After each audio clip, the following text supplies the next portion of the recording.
സംഭവം ഉത്തർപ്രദേശിലെ ബദായൂൻ ജില്ലയിലാണ് നടക്കുന്നത്. ഈ കഴിഞ്ഞ മെയ് 17-ന് വിവാഹിതരായവരാണ്. സുനിൽ 23 വയസ്സ്, പിന്നെ ഭാര്യ, അവർക്ക് 20 വയസ്സ്. പുതിയ ജീവിതം തുടങ്ങിയിട്ടേ ഉള്ളൂ. അതെ, പക്ഷെ വിവാഹം കഴിഞ്ഞ് ഒരു മാസം പോലും ആയിട്ടില്ല ശരിക്കും. അപ്പോഴേക്കും ഭർത്താവിന്റെ വീട്ടിൽ ആകെ ഒരു 9 ദിവസം നിന്നു.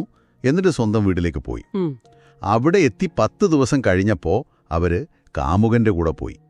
അതായത് കല്യാണം കഴിഞ്ഞ് ദിവസങ്ങൾക്കുള്ളിലെല്ലാം കഴിഞ്ഞു. അതെ.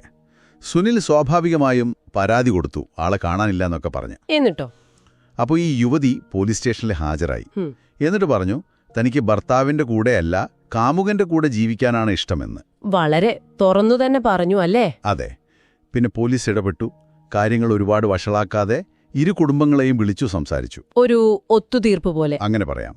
അവസാനം ഈ വിവാഹത്തിന് കൊടുത്ത സ്വർണവും മറ്റ് സാധനങ്ങളും ഇല്ലേ, അതെ, അതൊക്കെ അങ്ങോട്ടും ഇങ്ങോട്ടും തിരികെ കൊടുക്കാം, നിയമപരമായി മുന്നോട്ട് പോകണ്ടെന്ന് തീരുമാനിച്ചു. സുനിലിന്റെ സഹോദരന്റെ ഭാര്യ രാധ പറഞ്ഞത് ഇങ്ങനെയാണ്: 8 ദിവസം നിന്നിട്ട് കിട്ടിയ സമ്മാനമെല്ലാം തിരികെ വാങ്ങി ഞങ്ങളാ ബന്ധം അങ്ങ് തീർത്തു എന്ന്. കേൾക്കുമ്പോൾ വളരെ ലളിതമായി തോന്നാം, പക്ഷേ എന്നെ ശരിക്കും ഞെട്ടിച്ചത് സുനിലിന്റെ ആ ഭർത്താവിന്റെ പ്രതികരണമാണ്. അതെന്തായിരുന്നോ?